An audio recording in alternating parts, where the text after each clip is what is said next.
we all have a right to our opinions.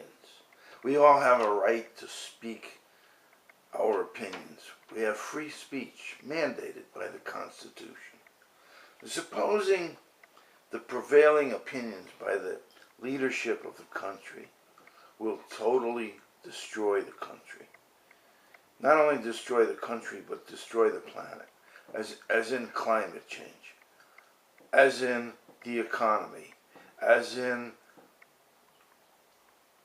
decent jobs manufacturing viable products. Because the jobs shipped to Bangladesh, where the building collapsed and killed those people, those jobs are $37 a month. Is that not slavery? Is that something besides slavery? When people are forced to work every day of the year and be paid $37 a month for 70 hours a week work? Isn't that slavery? I mean, what is slavery? The slaves in America were fed. Isn't that pay? Of course it's pay. So what? There weren't slaves? That's ridiculous. Are we going to ignore the fact that Hurricane Sandy came directly into New York City? I mean, it could have hit 100 miles south or 100 miles north and missed just about all populated areas. But it hit slap into New York City. Now, I was listening to the opinions of a bunch of people, well-intended, that discussed this climate change problem here in New York on PBS, Channel 13. And they never mentioned fuel as the problem, as in coal, oil, and nuclear. Never mentioned it. In 2 hours. They were talking about sand dunes in New Jersey and stuff for the subway, some kind of, I don't know what, to keep the water from coming and destroying the subway like it did in Hurricane Sandy. And that's it. In other words, that's how we're going to deal with climate change.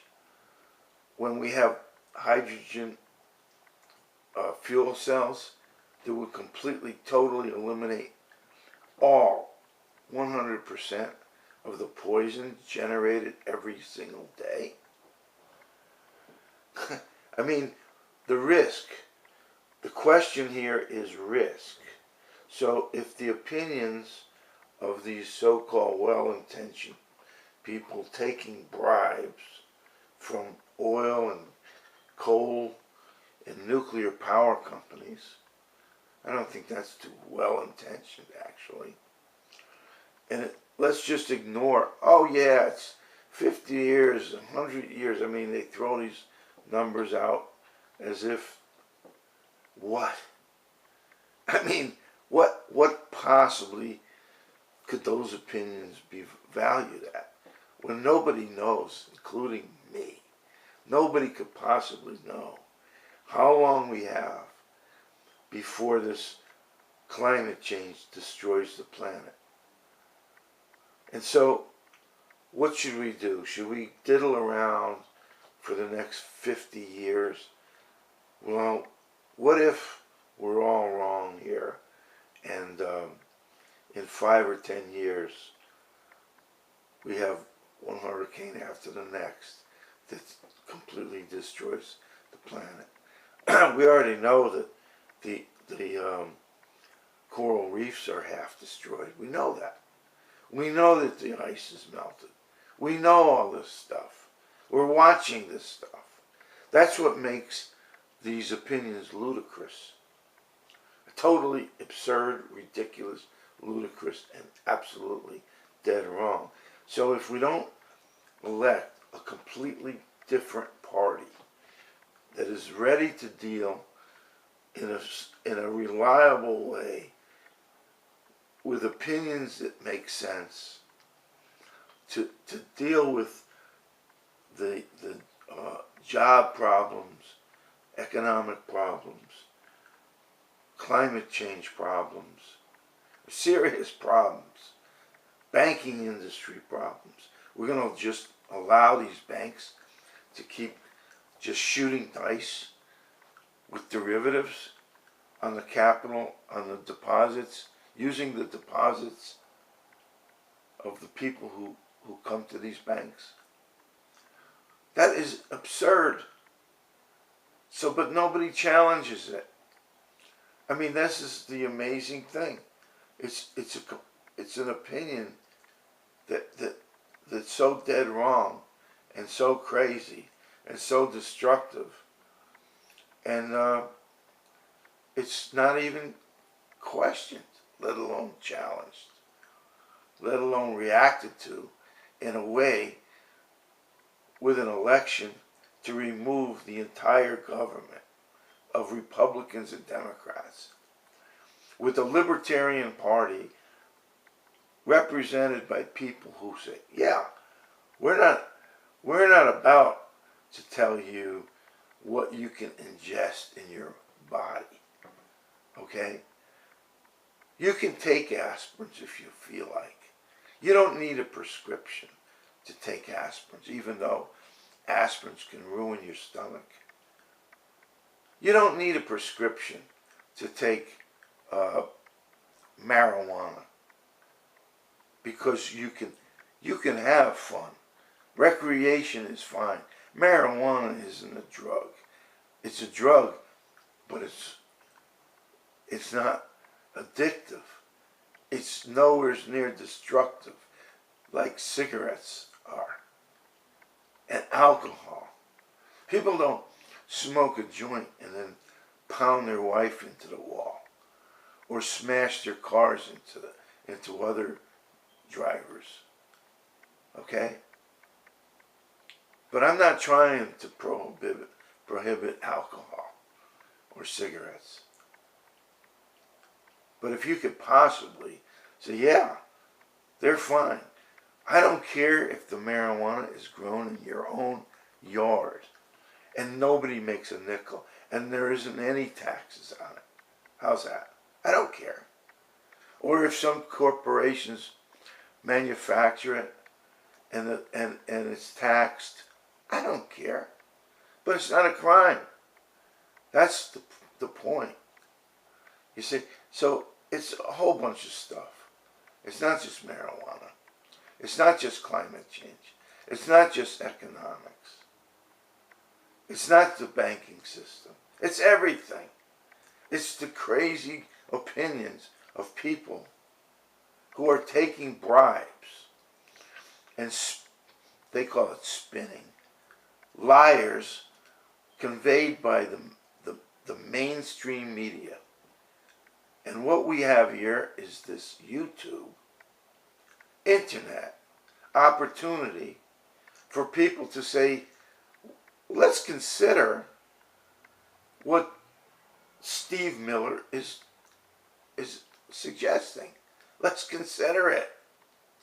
Because if you consider it, there's no way in the world you're not going to agree to it. Okay? And if there is, in other words, if you want to destroy yourself, you're clearly psychotic and should be committed for being psychotic. I don't point my finger at mental health defects in a derogatory or negative way.